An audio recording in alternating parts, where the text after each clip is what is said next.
Hi అండి, నమస్తే అందరికీ. నేను మీ Rajani. Welcome back to my channel. ఏ పండగ అయినా అకేషన్ అయినా ముందుగా మనం ప్రిపేర్ చేసుకునేది పాయసం అండి. అది కూడా ఎంతో ఈజీగా 10 మినిట్స్లో రెడీ అయిపోయేలాగా అటుకుల పాయసం మనం ఇంట్లోనే ప్రిపేర్ చేసుకోవచ్చు. అది ఇంట్లో ఉండే ఐటమ్స్తోనే చాలా త్వరగా చేసేసుకోవచ్చు అనమాట. ఎప్పుడైనా పిల్లలు కూడా స్వీట్ కావాలని అడిగినా, మనం పాయసం కావాలని మారం చేసినా ఇలా చేసి పెట్టేయచ్చు. దీనికోసం ముందుగా నేను ఒక కప్ అంత అటుకులను తీసుకున్నాను. వీటిని ఒక గ్లాస్ అంత వాటర్ వేసుకొని వాష్ చేసుకోవాలండి. 2-3 సార్లు వాష్ చేసుకోవాలి. ఎందుకంటే అటుకుల్లో చిన్న పొడిలా ఉంటుంది కదా, అదంతా క్లీన్ అయిపోయే వరకు కడిగి తర్వాత పక్కన పెట్టేసుకుని వాటిని గట్టిగా పిండి తీసుకోవాలండి. ఇలా తీసుకుంటే పొడి పొడిలాడుతూ ఉంటాయి అన్నమాట. ఈ విధంగా వాటర్ అంతా తీసేసి ఇలా పిండి వేసుకొని పక్కన పెట్టేసుకుందాం. చూసారా, ఇలా పొడి పొడిలా అవుతాయన్నమాట.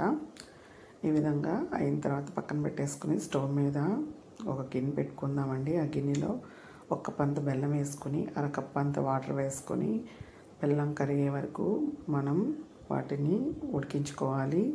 తర్వాత ఒక బౌల్ తీసుకుని దానిలోకి 3 కప్పుల వరకు పాలు, 1 కప్ అంతా నీళ్ళు వేసుకొని పాలు కాగనివ్వాలి. ఇలా మీడియం ఫ్లేమ్లోనే కాగనిద్దాం, లేదంటే పాలు పొంగుతాయి కదా.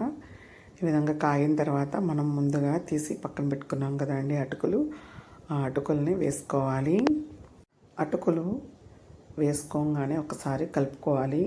అటుకులు చాలా సాఫ్ట్గానే ఉడికిపోతాయండి, ఎందుకంటే ఇవి ఆల్రెడీ మనం వాష్ చేసేప్పుడే మెత్తగా అయిపోతాయి కదా.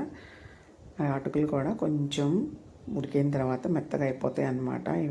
మీరు కనుక ఈ వీడియోని మొదటిసారిగా చూసినట్లయితే సబ్స్క్రైబ్ చేసుకోండి. అలాగే ఈ వీడియో నచ్చినట్లయితే మీ ఫ్రెండ్స్కి ఇంకా ఫ్యామిలీ మెంబర్స్కి షేర్ చేయండి. మరిన్ని రెసిపీస్ కోసం NRBM కుకింగ్ ఛానల్ని ఫాలో అవ్వండి. ఈ రెసిపీ మనకి చాలా త్వరగా అయిపోయే రెసిపీ అనమాట. దీనిలోకి ఇక ఉడికిపోయిన తర్వాత మనం ముందుగా ఉడికించి పక్కన పెట్టుకున్నాం కదా బెల్లం పాకం, ఆ పాకం వేసేసుకోవాలి. అవి కాస్త చల్లారిన తర్వాత వేసుకోవాలి, లేదంటే పాలు విరిగిపోతాయి అన్నమాట. ఈ విధంగా మొత్తం అన్నీ ఒకసారి కలుపుకుందాం. నేను వేసుకున్న కప్ అంత బెల్లం సరిపోయిందండి పర్ఫెక్ట్గా. మీరు ఒకవేళ ఎక్కువగా తినేవాళ్ళైతే కొంచెం పెంచుకోవచ్చు, లేదంటే తక్కువ తినేవాళ్ళు కొంచెం చూసి అడ్జస్ట్ చేసి వేసుకోండి.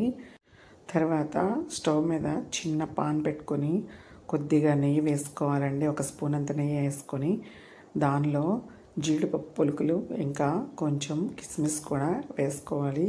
వీటిని మంచిగా ఫ్రై చేసుకోవాలి. జీడిపప్పు కొంచెం త్వరగా ఫ్రై అవ్వదు కాబట్టి కిస్మిస్ ఊరికే పొంగిపోతాయి అన్నమాట. అందుకే ముందు కొంచెం జీడిపప్పు ఫ్రై అయిన తర్వాత కిస్మిస్ వేసుకోవాలన్నమాట. అలాగే మీరు కావాలంటే బాదం పప్పు కూడా యాడ్ చేసుకోవచ్చు, ఇంకా ఎలాంటి డ్రై ఫ్రూట్స్ అయినా వేసుకోవచ్చు అనమాట. ఈ విధంగా మొత్తం అంతా ఫ్రై చేసేసుకొని మనం ముందుగా ఉడికించి పక్కన పెట్టుకున్నాం కదా అటుకుల పాయసంలో వేసేసుకోవడమే. చూసారా, ఎంతో ఈజీగా చాలా త్వరగా రెడీ అయిపోయింది. వితిన్ 5 మినిట్స్లోనే మనకి పాయసం రెడీ అయిపోతుంది అనమాట. కొంతమంది పిల్లలు పాయసం కావాలి వెంటనే అని అడుగుతారు చూసారా, అలాంటి వాళ్ళ కోసం ఈ పాయసం చాలా త్వరగా చేసి పెట్టేయచ్చు. అంతే టేస్టీగా కూడా ఉంటుందండి, చాలా బాగుంటుంది. దీనిలోకి ఫైనల్గా 2 ఇలాచీని కొంచెం పొడి చేసి వేసుకున్నాను, మంచి అరోమా వస్తుందన్నమాట. అంతే, అటుకుల పాయసం మనకి చాలా త్వరగా రెడీ అయిపోతుంది. Thank you for watching. జర సబ్స్క్రైబ్ చేసుకుందరు.